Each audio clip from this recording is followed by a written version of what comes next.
The LSAT score you're chasing right now was never yours. A rankings list picked it for you, a Reddit thread confirmed it, and now you're spending months trying to hit a number that, even if you nail it, could send you to law school with $250,000 in debt.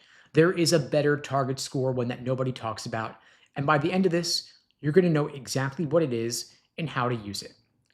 Now, here's how almost everyone does this. You pick your dream school, you look up the median LSAT score for admitted students last year, and that becomes your number. You study for months, you hit the score, the acceptance email comes in, you celebrate, your parents are proud, and Reddit congratulates you. And the whole system tells you that you won. The rankings reward it, the forums cheer you for it. Admissions consultants build their entire business around getting you into the highest ranked school possible. But nobody stops to ask what in is going to cost you for the next 20 years, because getting in is just a $100 application fee. Paying for 3 years of law school is a $250,000 decision, and your LSAT score controls that price tag far more than most people ever realize.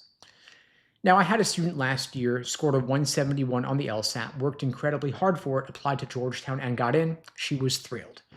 But at Georgetown, a 171 is right at the median. Half the class scored higher, half the class scored lower. And so why would they offer her money? She was already sold on the brand name, so she paid close to full tuition, about $84,000 a year. 3 years later, she graduated with over $250,000 in debt.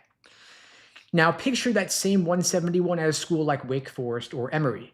Both of them are ranked in the top 30 with good employment outcomes, their respected programs, and at both schools, a 171 doesn't just beat the median, it's above the 75th percentile. So for them, you are a stats boost they want badly because your score lifts their published numbers and protects their ranking. So they throw money at you. They give you full tuition, a full ride, sometimes a stipend on top of a full ride. Same LSAT score, same bar exam, same job market. One person has a $2,500 monthly loan payment for the next 20 years, the other doesn't. And I know this is going to make some people angry. The right LSAT target is not the score that gets you in, it's the score that gets you paid. And the salary data makes this even more urgent. Law grad salaries don't follow a bell curve. They split into two clusters. About a third of graduates earn between $60,000 a year and $85,000 a year. Roughly 23% land at big law jobs and earn $215,000 or more. Almost nobody falls in the middle. And of course, the majority assume they'll be in the top cluster, and sadly, most of them are wrong. So you took on $250,000 in debt to attend a school ranked 5 spots higher on a list. And now you're earning $75,000 a year. The math doesn't work, and it will not work for decades. Now, here is the part that changes everything, and I'll tell you why almost nobody mentions it.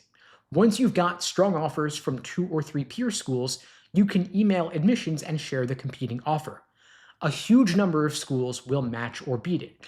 This is standard practice. Schools expect it.